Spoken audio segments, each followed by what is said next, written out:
So you've been married to a narcissistic spouse for years, maybe decades, and you finally are able to leave. So why are you so sad?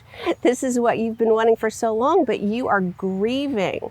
That's what we're talking about in this video. I'm Victoria McCooey. I'm a high conflict divorce coach, a divorce mediator, and the creator of the Reclaim Your Power system. I help people every day who are right where you are, stuck in a toxic marriage to a narcissistic spouse, or already engaged in a contentious divorce from one.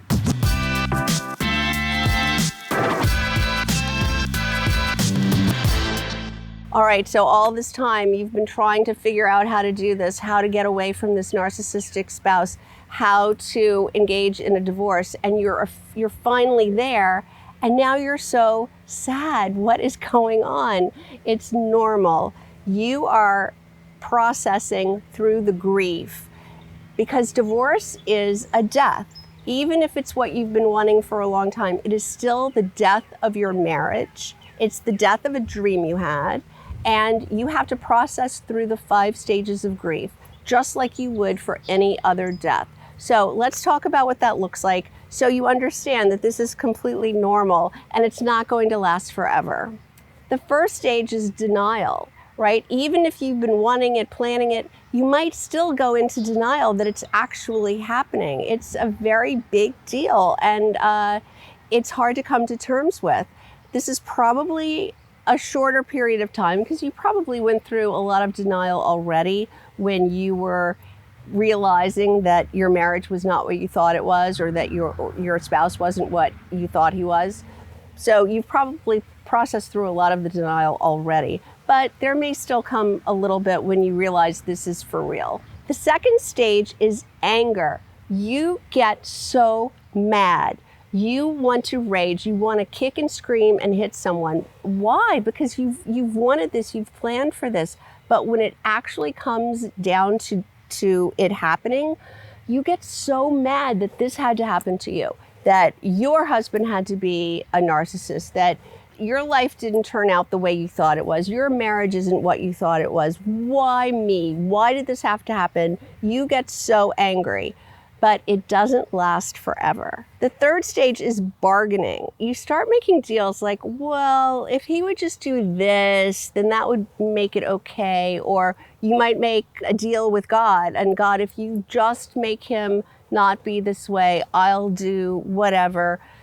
There's a lot of bargaining going on in your head during this stage. The fourth stage is depression. And bad news, this is the longest stage for most people.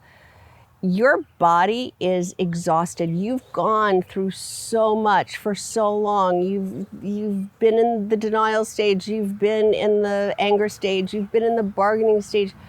You just are exhausted. You're completely fatigued by all of this energy you've been spending, first in this abusive marriage, next in trying to figure out how to deal with it, and now going through all of these other stages of grief.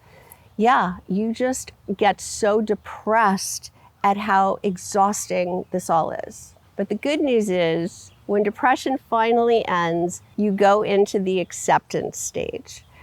Finally, you accept, no, it's not what you wanted, it's not what you signed up for, it's not what you expected, but you're going to be okay. You realize you can handle it, and you're ready to move on. So what I see with my clients is a lot of people going through these stages will get very, very upset about thinking this is just the way their life is now, that they're always going to be angry or they're always going to be depressed.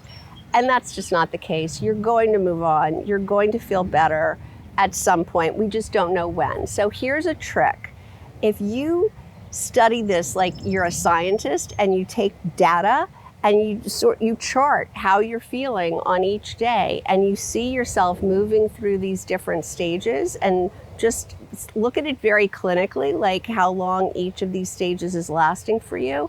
At least it will make you realize that it is just something you're going through, not lasting forever, and you can understand it from a more analytical way. Are you going through the 5 stages of grief in your marriage to a narcissist? If you need some help and you'd like to talk to me, you can book a call. I'll put a link in the description below where you can get right on my calendar. Did you find this information helpful? I hope you did. If you liked this video, will you please give it a thumbs up? And don't forget to subscribe. Thanks so much for watching. I've linked a couple of other videos here that I think you might also like, so I hope I see you in the next video.